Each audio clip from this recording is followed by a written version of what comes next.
Welcome to TM Food Biz Podcast. I'm your host, Tawo Momoti, aka Young Richard Maponya, aka Jeff Bezos Osekasi, aka the farming Elon Musk. On this episode, I've got Khaya Maloney, who's a tech extraordinaire, a farming guy. He farms hops using hydroponics, which is very fascinating. I hope you're going to enjoy it. And then this is episode number 11. We're on the double digit, baby. And then number 2 on YouTube. Hope you're going to enjoy it.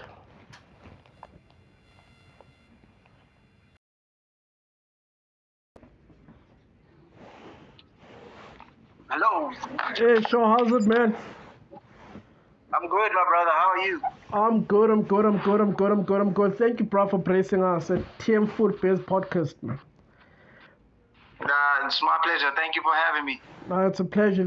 So, Khaya Maloney, he's a hops farmer. He does hydroponics. He grows hops hydroponically. He's into crypto, which he's going to share a little bit light on that. And then, do you still remember how we met, bro? No, can you remind me, brother? I'm not really sure. Yeah, okay. How I met you, I visited our number one folks. Me and my business partner were doing a research on how to do hydroponics. So I remember. Yeah. I was doing a research on how to do hydroponics. So what happened? We came to you guys, and then as we were researching, I spoke to Zaldi about like growing your normal crops, leafy crops, and then when you're doing something very interesting like hops. Okay, first number one mindfuck was hydroponics because it was new for me, and then another mindfuck was you growing hops on the. That was like crazy for me. And then fast forward, and then you're still experimenting about the whole situation. Then fast forward, I see you growing, and then we have an actual farm in Constitutional Hill. The whole journey for me was really exciting, man. So I just wanted to find out, like, before you get into that, let's go back into your childhood, bro. Where you born, and were you a smart kid growing up, or you were dumb? When does this gymnastic comes? So me to Khaya Maloney. I'm 31, still 31, turning 32 this year. So Oh wow, you're my age. We're same age, bro. I grew up in a garden apartheid, so Nkulekazi. My cousin was in Joburg in Klerksdorp, in the northwest. That's where I grew up.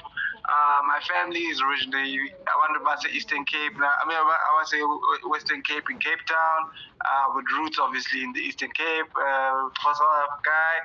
I grew up the family of 3 boys. Obviously, between my parents, 3 boys. Just curious, man. Going from school to school for no other reason but just like experimenting, growing up and doing all those things. I grew up in Klerksdorp. From Klerksdorp, I went to university in Cape Town, thinking architecture was my passion. From there, moved on to engineering side of things, within construction, because you grow up, you see people getting tender money in construction, and you think, okay, I'm gonna make money like this.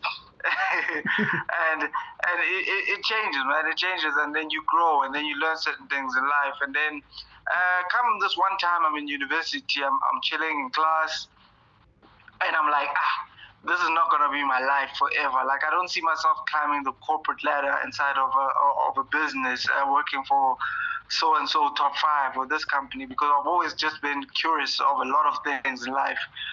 So I left class mid lunch. I just left. I went downtown to Cape Town to go register a company. The idea of this company was that it's going to be innovative. It's going to be the next. It's going to something that does technological things. Things that have never been done or only being done in America. So that's when I that's when I actually decided to call it Envision Digital Agency.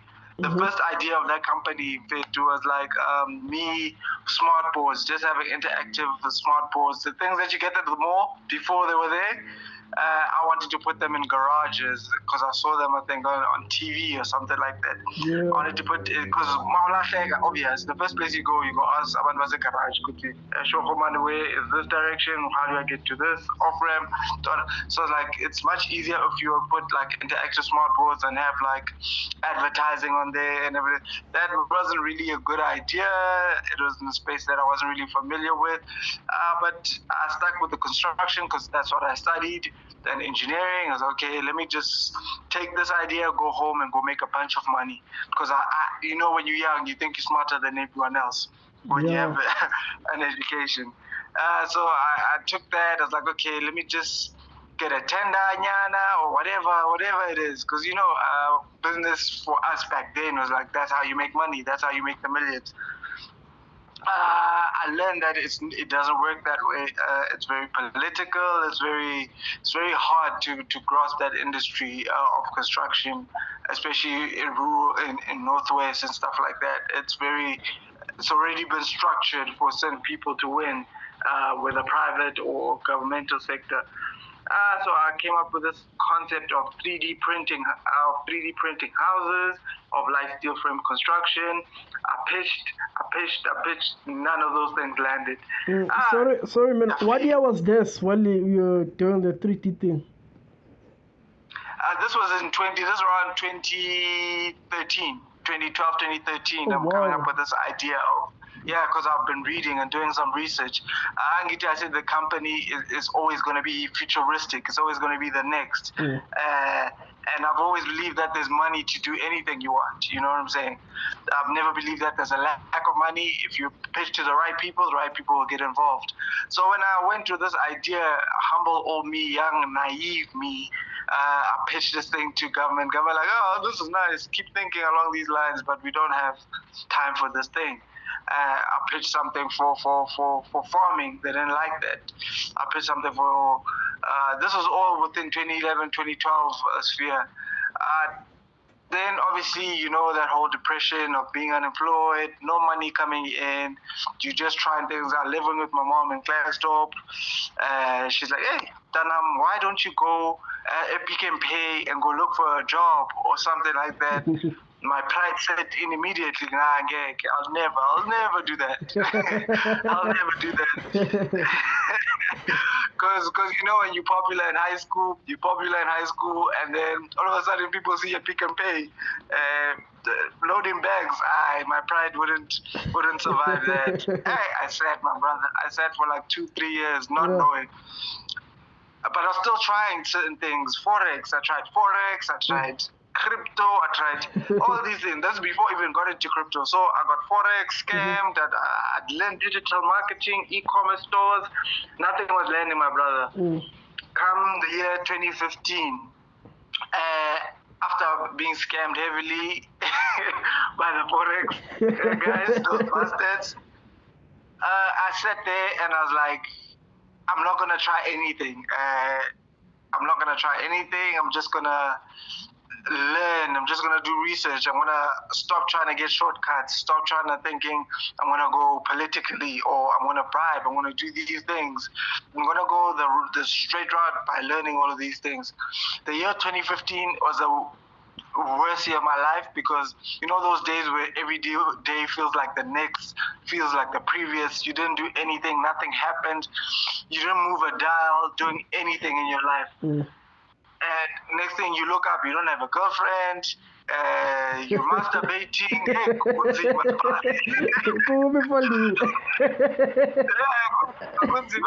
So I went through the most horrendous year in 2015, but that year, ironically, in 2016, like changed the trajectory of my life because I saw as a New Year's resolution that I'll never have a year like 2015 ever again. Never again. I made no money. I made nothing. Nobody knew where I was in social media. I'm in my mom's house. It's not even nice. It's not like mom's doing okay because she's supporting my brother who's abroad as well, and my brother's in university. So it was very tough at home. So I saw in 2016 that I would never have a year like 2015 again. That's when I started doing being active in the things that I'd learned in 2015, being aggressive with my entrepreneurial, learning about finances, learning about how things work and how they operate, where things move, how they done. And I was like, okay, this is what I'm gonna do I'm just gonna learn. If you want to make money, you have to learn how money is made. So I went to YouTube, then straight to YouTube. I always encourage the University of YouTube for everyone. So I learned about the history. Funny enough, the guy's name is Mike Maloney. He speaks about the gold and how the gold standard used to be and how it works. From learning about that, I moved on to cryptocurrencies. So I was like, okay, cryptocurrencies are the next digital platform for money, because the company I built was always about next. You have to remember, in 2011, it's 2016 now. It's always about next, what's next. And I was like, okay, let me focus on this thing. So with being home and being scammed by Forex and all these things, I was like, I wish there was someone I could get on an app and call to teach me how to do Forex, how to do this thing without being scammed. And he would get his money from this app, and I would get the education. If you need extra maths, if you want to learn an instrument, you should always have someone. There should be an app for that, an Uber. I should get on this app and look around and see who can help me in this situation. Okay, so from there on, I was like, okay, let me think about the blockchain idea of that, because now it's the ICO phase. It's Bitcoin is all the rage. People are selling their houses, their cars. It's 2016. South Africa just found out about Bitcoin, but obviously it had been invented 5 years prior to that. But it only came into mainstream adoption in South Africa like 2015, 2016. So I came up with this idea of a smart contract app where you just call someone. I was like, is there an idea like this? Similar to how Airbnb works, similar to how Uber works. And I was like, it should be for students. Students should be able to call someone, and that person should teach them extra maths or whatever course they're struggling with at university. I was like, this is a good idea. Let me try to build it from scratch. I'll be like those guys. I'll be the next Uber. I'll be the next Airbnb. That's one thing about me. I never pelad moya, boy. I never pelad moya. That's the spirit, my nigga. That's the spirit. Bigger. Yeah. I'd always dream bigger. I always believe like everything was available to me, and that's one thing I encourage everybody to have. So I thought about the idea, and I found out that there's already an idea like this. I was like, they thought about my idea, swag. Let me reach out to these guys. There was an Israeli company. They had a smart contracts platform on the blockchain that was a student token. The student could trade and create an economy for students to make extra money doing whatever. There's already an idea like this. And I reached out to them. I'm like, hi guys, I'm Khaya Maloney. I do this. I'm qualified in this. I'd like to explore or be your guy in South Africa. I'll be your main guy in South Africa. I'll manage everything you guys do for South African student market. I'll contact this person. I'll go there. I'll go to these roadshows. I'll do all these things. And they were raising money for their project through ICO at the time. I joined with them. They brought me on board. I was so happy. My mom was so happy that Yazin, my kid was going through life, but like life was hitting back. But at least he was trying. So when I told her that I'm now working for this Israeli company doing blockchain, this after learning all of 2015 about Bitcoin, about blockchain, about Ethereum, about smart contracts and all these things. Sharp. So I joined this company. We raised money. Only to find out that it was an exit scam. Hey, life got me again. It was an exit scam. We raised 8 million. The guys disappeared. They disappeared with the money, but and only paid us in their useless token. But they had raised $8 million. Sorry, $8 million. Yeah. But with working with those guys, it was serendipitous in the sense that the network had already built. of people in that space. I work with the people at Tumulogong, the IT side, and trying to create things, meeting with different people in education. In education tech, everyone busy in edutech. The people that were my colleagues at that company, we decided to let's work for another company. They pay better, but now we're gonna want money up front, and it's gonna work like this. We're gonna have be paid in USD and all these things.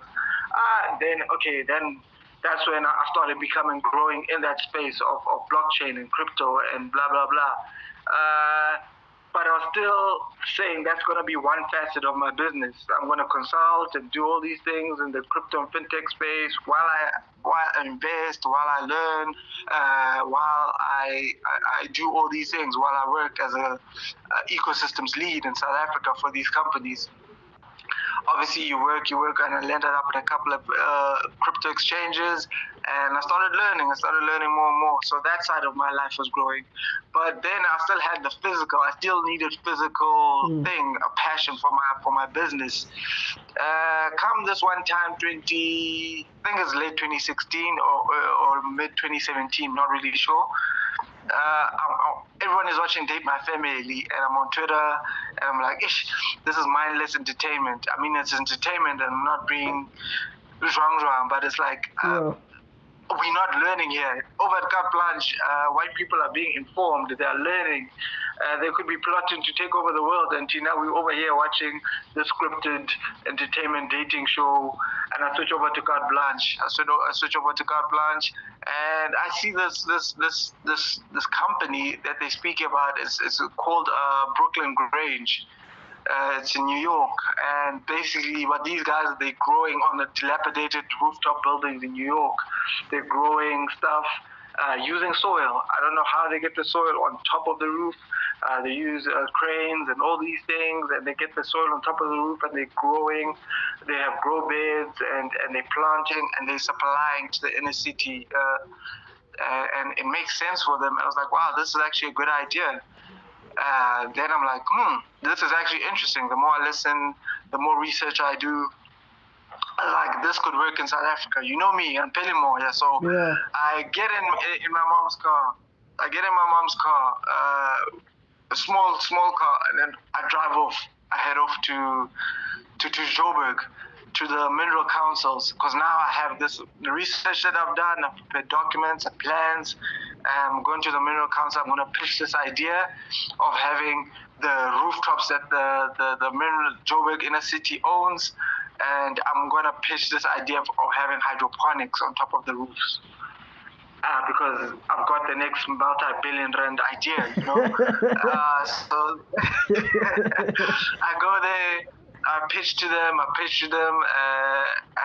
and they're like, okay, no, this is brilliant.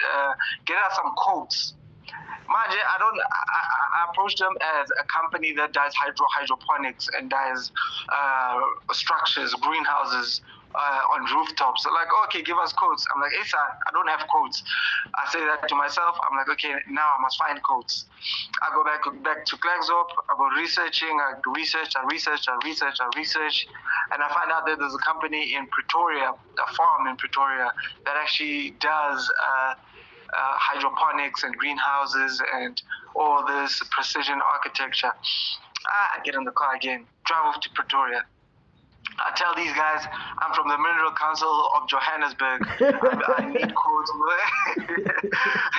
I need quotes for these amazing for greenhouse structures that we're gonna put 100 of them in the inner city to create youth employment, and also to supply to the inner city restaurants and shops and all these things, because the idea is seamless, it works perfectly. They're like, okay, they show me around their farm.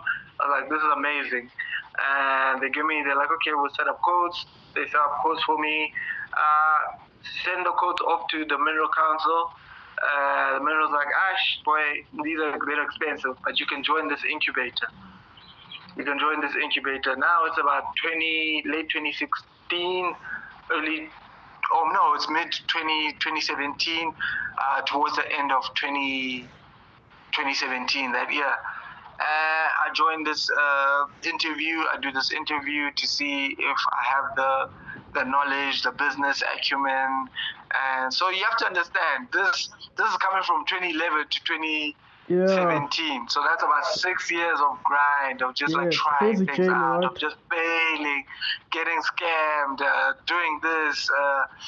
I just keep going. I just keep going. I just keep going. One thing about me, I never give up, and I encourage everyone to never ever give up. If you believe in an ultimate self, maybe your business might fail. Maybe it's time to pack up your business, but don't give up on your ultimate self. You know, sharp. So from there on, I go to this interview. That's where I am. I go to this interview because they told me that my quotes were too expensive. My quotes are too expensive, but you can join this program. It's called Wouldn't It Be Cool, WIPSI. They have a UAI, Urban Agriculture Initiative, that's sponsored by a lot of government partners and private partners and cooperatives that are trying to do the same thing that I was trying to do, basically create urban agriculture for the youth. At this time, I'm 25 or 26, I'm not sure. But yeah, I keep pushing. I think I'm 26. I joined this program. I'm still pushing the crypto and the Bitcoin side of things. I'm working for different companies. I'm moving from company, and that's how I'm making income. That's how I'm generating income. So I'm not too bad. I'm not earning a lot. I don't have a lot in Bitcoin at the time, while Bitcoin is going up, but I still have some. You know. So we joined this incubator. This incubator, they teach you about the business side of things, because you learn early that farming is more of a numbers game more than it is anything. More than it is growing, more than it is about knowing plant pathology, more than it is knowing anything. It's more numbers. Is your business at this size going to work? Are you growing enough to supply certain people? Are you doing the right things? Are your numbers hitting? So while everybody's choosing their crop, they help you build a business model, your business model canvas, how you get to your clients, your channel, your income revenue streams, all these things that are on the business model canvas on Google. And you quickly learn that, okay, I need to find a crop that, if I'm going to grow in this small space, has to make me a lot of money. And you learn about precision agriculture, that, okay, if I'm going to use hydroponics, obviously I harvest quicker and I do all these things quicker. Doesn't make enough money for the market and to sustain the business. People are choosing lettuce, people are choosing carrots, chilies, all these things. I'm like, nah, I still don't see the big business behind this. I'm not trying to compete with Pick and Pay. I'm not trying to compete with Checkers. Those are major conglomerates. They're continent-wide. I need to find a crop that's true to me, that speaks to the ethos of the company that I created in 2011. That's just going to revolutionize an industry. Lettuce can't do that for me. Cabbage can't do that for me. I need to find something. So during one of the lectures, because you have to understand, I'm driving every second week in and out of Klerksdorp from my mom's house to attend these classes. It's a 3-month program to learn these things. And then one of these lectures, because SAB was a sponsor at the time,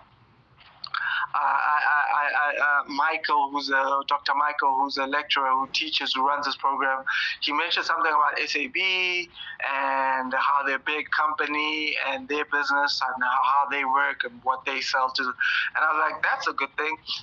Beer is made of hops, malt, and barley, and obviously water, and it's the third biggest beverage in the world after water and tea that people drink. I was like, yeah, that's it. I'm either gonna grow barley, hops, or what else? Barley, hops, and can't think of the fourth one now. Yeah. But I start doing my research. I go back to the drawing board. I research. Everyone is pitching their thing. They get qualified for the grant to basically build their businesses in lettuce and cabbage. I was the very last one, and I thank goodness I waited, I started doing research on hops for beer industry. I was like, okay, SAB own 402 hectares of all the hop yards in South Africa. Damn. I need to penetrate that industry. That means a lot of people are not getting, if they all have to import. There's a need, there's a gap there, because everybody's getting the hops from either SAB or they're importing them from abroad. I was like, okay, my hydroponic facility is going to grow hydroponic hops for the craft brewer industry and anybody that's trying to compete with SAB, which I learned very quickly is not a good idea because SAB is massive. But yeah, okay, so once I qualified, they're like, okay, hops, I learned about hops, and hops are region-specific crops.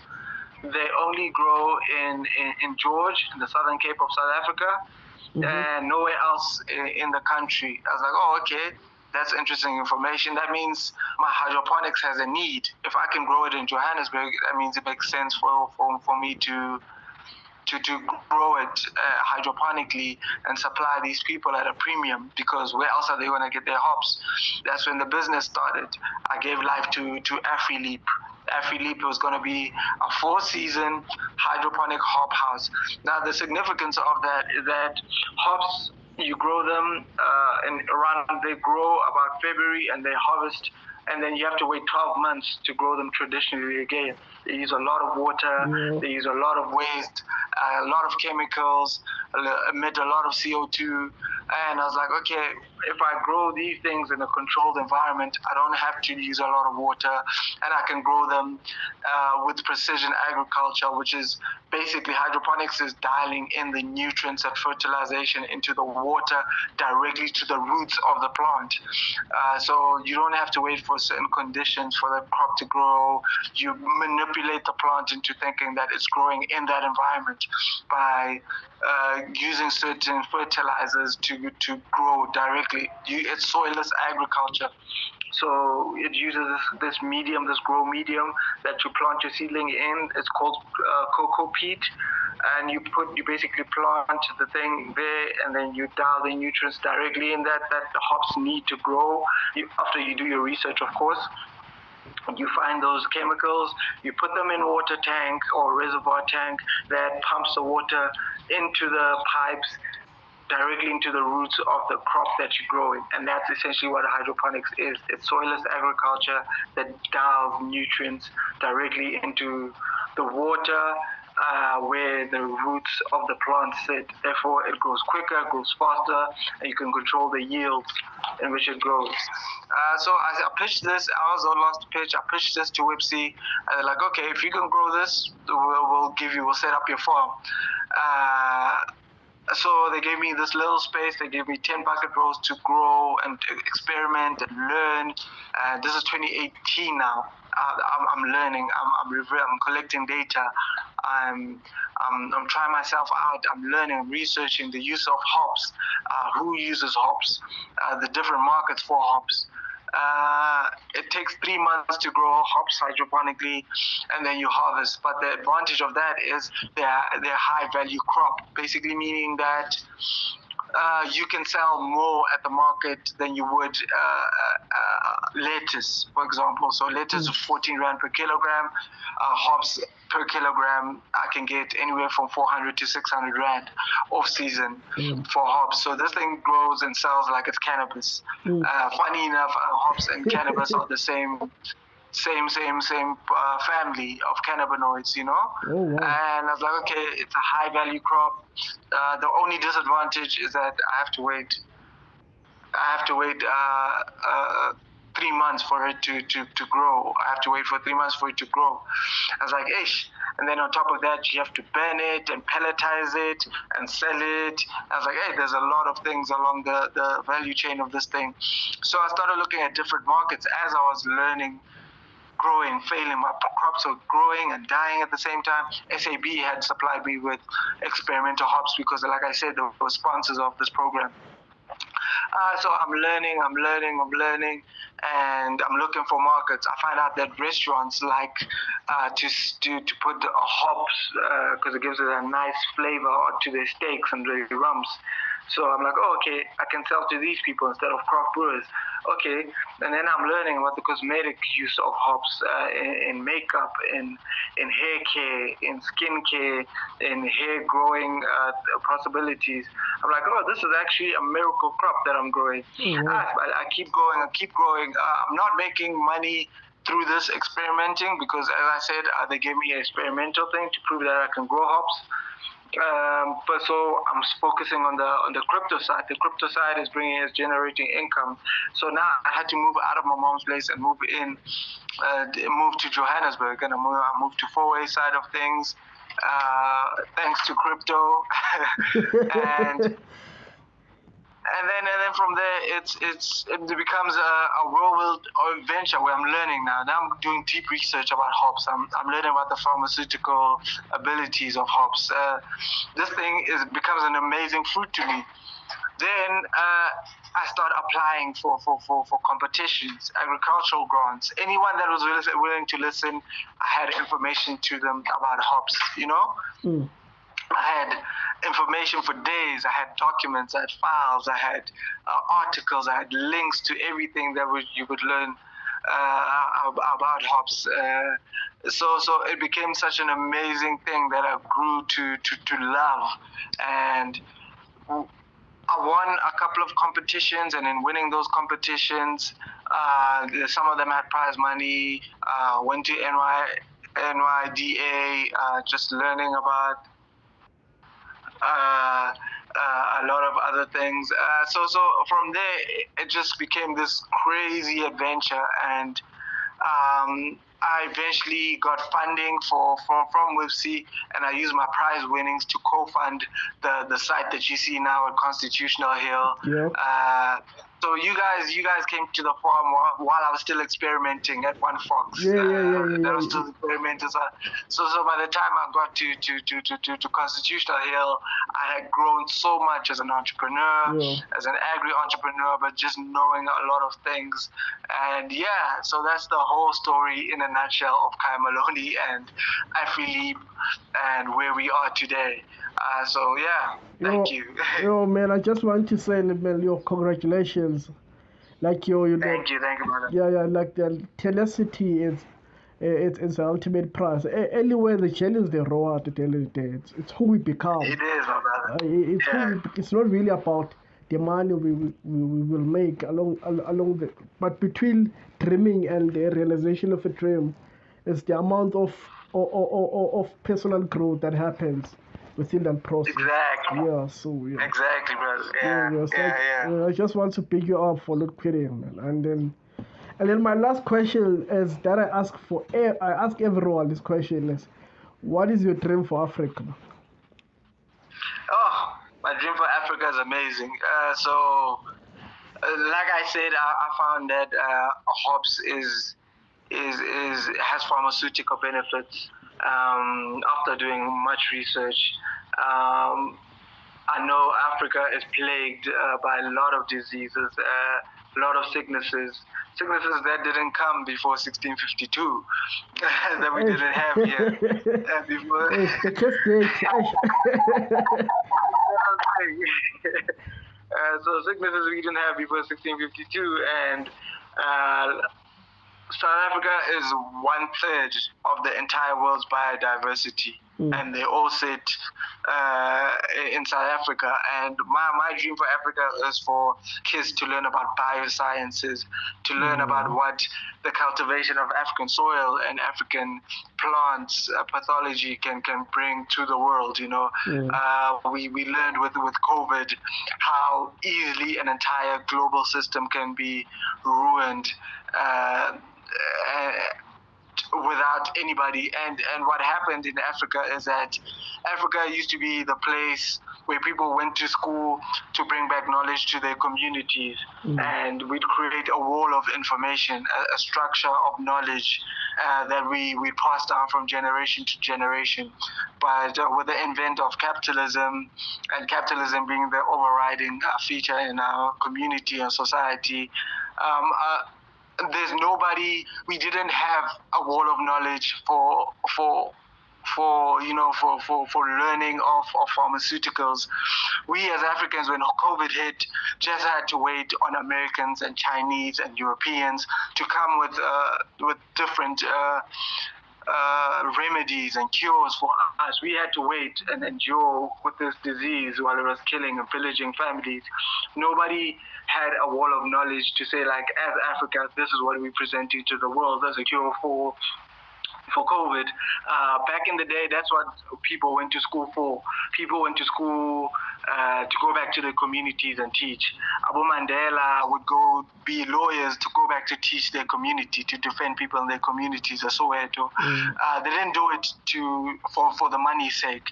And that's what I would like for Africa. I would love for us to be inquisitive, much like AfriLeap and the company that I created in 2011. Let's be inquisitive as to how we can change the world with the knowledge that we have, and not purely just be looking for monetary gain and learning what we get taught so that we can get high positions and jobs. We must get all this information to bring back to our own societies. Hobbs I've been learning and researching have cures for menopause, for inflammation A and B, tuberculosis, which is the biggest killer in Africa. So me and my partners are working on the research behind hops, and we learning on tuberculosis, and that's information that we can make as a purely South African bioscience company in using agri-tech to grow hops hydroponically for research in tuberculosis, and that's what I want for Africa. Is let's learn, not for primarily being high earners, but to bring that information back into our communities, because we've seen with COVID that when things are ravaging our country, even though we are 1/3 of the world's biodiversity, we still have to wait for the Asians and the Europeans and the North Americans to bring solutions for Africa. And that's what I want for Africa. Let's also be cognizant of why we're learning, not just learning to earn, but also for emancipation. Yeah. Yo, no, you said a mouthful, man. Yo, thank you very much. Cause we have to change better the narrative from being consumers to producers of technology as well, and also of knowledge, because we have the capacity, and with people like you and the rest of other young people who are doing great things. And I always say that if you look at the right places, the young people are changing the face of Africa, and they are proof of that belief. Very true, brother. Very true. Yeah, sure. Yeah, man. So we're working with the University of Wits on the TB, and it's becoming an amazing thing. There'll be more developments. You read about it very soon, God willing. But yeah, let's do it for Africa. I want the primary reason I chose Constitutional Hill, and I always say this is for very long. Black people in the youth have always thought of agriculture as being in the sun, it's just difficult and sweet. So when you bring technology to it, when you make it sleek, and black kids see people that look like us actually winning in these sectors and industries, it becomes available to them to do. It becomes something that they're able to pursue, and because they can see themselves in another black person. Because farming in South Africa is generally white people dominated, Afrikaans, poor, male dominated. They own the farms, they own the land, they are the ones growing, and you don't really see that a lot of that. Let me say that. In black people. So there's schools around Constitutional Hill, and one of the initiatives I want to do is to have like agro-tourism, where the kids in the inner city schools come and see and visit, and they see another black man doing agriculture in technology for incredible markets, for pharmaceuticals, for restaurants, for craft brewers, for everybody. And it's like a black man that looks like them doing the same thing that they would like to do. So it becomes available to them, and not just look through the eyes of, I mean, you look at SpaceX, white kids that are growing up seeing Elon Musk immediately believe that it's available to them because Elon Musk looks like them and he's doing amazing things. So it's available to them immediately. Nothing becomes impossible for them. And I think there's a lot to be said for black kids when they don't see a black Elon Musk. It's hard for us to dream about spaceships when there is no black face in spaceship. It's very hard for us to dream about Amazon when we don't see a black Amazon owner. So I do that, and I think my contribution to the African diaspora hopefully would be to be the black guy who determined, didn't give up from 2011, came all the way and cured a communicable disease that was incurable until he decided to grow hops and work with different people to cure them. And then when my name or face is there, as much as I'd like the accolades and everything like that, it would be more an achievement for young black kids, because they'd be like, that nigga looks like me. He came from the same kasi I came from. Obviously, he had his privileges, but I can do it because another black man did it. You know what I'm saying? Yeah. And of course, representation is everything. Exactly, representation matters greatly. Yeah. Definitely, brother. Okay, ndiyabulela mntana Mgqoba, enkosi mfethu. Enkosi mkhulu wami. Okay, cheers man. Cheers, bye. Bye.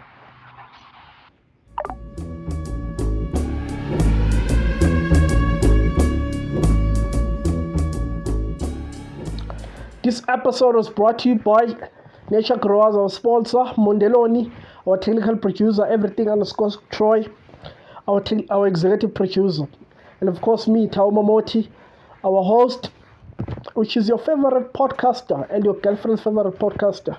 Thank you very much.